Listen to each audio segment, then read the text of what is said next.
دوستو پہلے آپ یہ ویڈیو دیکھیے۔ ڈائریکٹ اللہ سے مانگنے میں کیا حرج ہے؟ تو ہم کون سا منع کرتے ہیں مانگے؟ نہیں تو پھر یہ جو اللہ تعالیٰ کے بندہ، اچھا جب ایک بندہ دریا میں ڈوب رہا ہے غوطے کھا رہا ہے، تو وہ جو کنارے پہ کھڑے بندے کو پکارا وہ کیوں پکار رہا ہے؟ وہ تو حیات ہے، کھڑا ہے بھائی وہی بات ہے نا، وہ حیات ہے، وہ ایک شخص وفات پا چکا ہے، وہ یہ عقیدہ رکھ کے پکارا ہے نا، کمیونیکیشن یہاں سے ختم ہو چکا ہے۔ وہ یہ عقیدہ رکھ کے پکارا ہے نا کہ بھئی یہ کر سکتا ہے، اس عقیدے کے ساتھ کہ اللہ کی دی طاقت سے کر سکتا ہے، تو اسی عقیدے کے ساتھ کہ جو اولیاء اللہ ہیں یا انبیاء علیہ الصلوۃ والتسلیمات ہیں وہ اللہ کی دی روحانی طاقت سے مدد کر سکتے ہیں۔ استعانت حقیقی صرف اللہ رب العزت کی ذات سے ہے۔ ایاک نعبد و ایاک نستعین، وہ جو ایاک نستعین کے اندر حصر ہے وہ حصر حقیقی ہے، کہ معنی یہ ہے کہ حقیقت میں مددگار یا اللہ صرف تجھ ہی کو سمجھتے ہیں اور حقیقت میں صرف تجھ ہی سے مدد مانگتے ہیں۔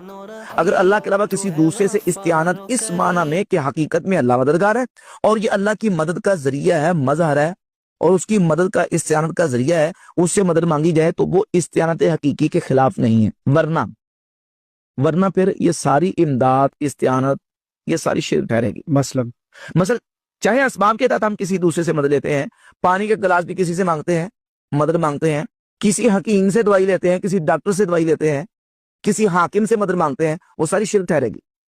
لیکن پانی تو ہم اس سے مانگتے ہیں جو موجود ہو، جو ہمیں بھائی موجود ہو یا نہ ہو، ایاک نستعین کے اندر یہ لکھا ہوا ہے کہ موجود سے اور غیر موجود سے۔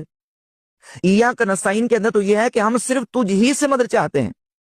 وہ کون سی مدد ہے جو صرف تجھ ہی سے چاہتے ہیں؟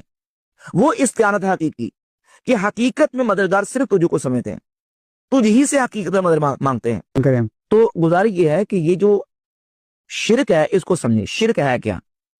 جو بھی چیز الوہیت کے اندر آئے گی اس میں اللہ رب العزت کا کسی کو شریک ٹھہرائے گا تو شرک ٹھہرے گا۔ شرک کی تعریف کے اندر علماء نے لکھا ہے اس بات شریک فی الالوہیت بمعنی وجوب الوجود کمال الوجود اور بمعنی استحقاق العبادت کمال عبادت الاصنام۔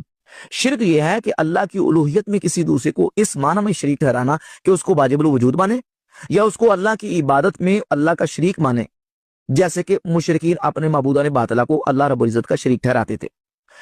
کسی کو مدد کے لیے پکارنا اس معنی میں کہ اللہ کی دی طاقت سے یہ مدد کر سکتا ہے اور حقیقت میں مدد اللہ کرنے والا ہے، یہ اس کی مدد کا ذریعہ ہے، یہ نہ تو واجب الوجود کے اندر آتا ہے نہ اس کی عبادت کے تحت آتا ہے، یہ شرک نہیں ہے۔ ہمارا ان کے ساتھ مخالفین کے ساتھ جو اصل اختلاف ہے وہ ہے شرک درجے کا، وہ اس کو شرک سمجھتے ہیں اور ہم اس کو شرک قرار نہیں دیتے۔